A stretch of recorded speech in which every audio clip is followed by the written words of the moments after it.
Well, welcome back, everyone. You know, when I think of summer, I think of nature, but I also think of having fun with bubbles. And here to talk about that is Lindsay Gallagher from Johnny Appleseed. Welcome, Lindsay. Good morning, Chris. Thank you for having me on. I think of bubbles, too. Bubbles are a great way to get outside, experience nature, get a little wet, soapy, have some fun in the sun. And as summer's here, it's hot outside. But in all of that fun and play, have you ever wondered what a bubble is? Kind of, yeah. Kind of, yeah. It's really interesting. So in its simplest form, a bubble is air trapped in a soapy film. And I've got a diagram here that kind of depicts what we've got going on. There's actually 3 layers to this soapy film. There's an inside layer of soap, there's an outside layer of soap, and then trapped in between, what's really important, is a layer of water.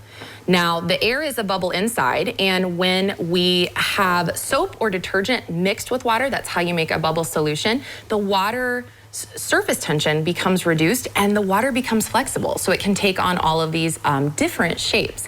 Now, if I were to start erasing the water in here, do you know what's gonna happen? It's gonna pop. It's gonna pop. So as the water evaporates in between those soap layers, eventually your bubble pops, and that's how that happens. Now, there are actually animals in nature that make bubbles, and you might have this animal right in your own backyard. You may have actually seen it out in our parks and wondered what was making this foamy, frothy mass of bubbles and had no idea.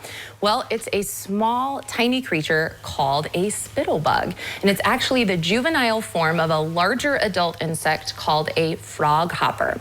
And the bubbles, or the foamy mass around that small kind of pale green-yellow insect helps to protect it from predators, helps to keep it cool, and also helps to keep it hydrated, especially in these hot summer days.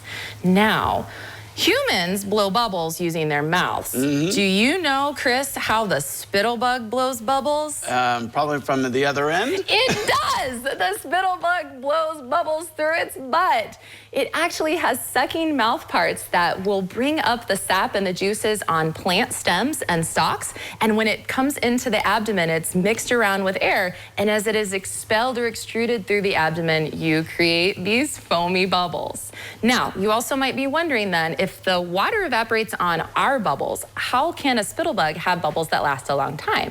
Well, there's actually another ingredient that they make that helps increase the thickness of that film and prevents the water from evaporating. And we can kind of take that science and draw on it in our own homemade bubble solutions by adding an agent that will increase the viscosity. So I've got an activity here that you guys can do at home, a bubble solution that you can make out of a regular dishwashing detergent and water, a few cups of water, maybe a few tablespoons of soap here. Add vegetable glycerin. Okay. This will help increase the stability of that soap film. Now, if you want to make a regular bubble out of a pipe cleaner or a bubble wand, you can. But what if you made bubble foam, just like the spittlebug does?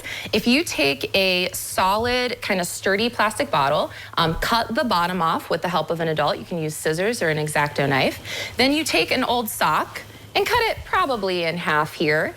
You're going to wrap it over the end and secure it with a rubber band. All right. Pretty easy. It is pretty easy. Got to make sure there's no sharp edges. That'd be like a safety consideration for you. Make it tight? Make it pretty tight and secure it with a rubber band. You can do it out of all different kinds of bottles, different types of socks. You could even use pantyhose. All right. And I've got my bubble solution poured in a bin here. What we do is just dip it in a little. Careful not to zhuzh it around too much, because you don't want the bubbles making in there. But if you blow slowly, pointed downward, you can create a bubble foam.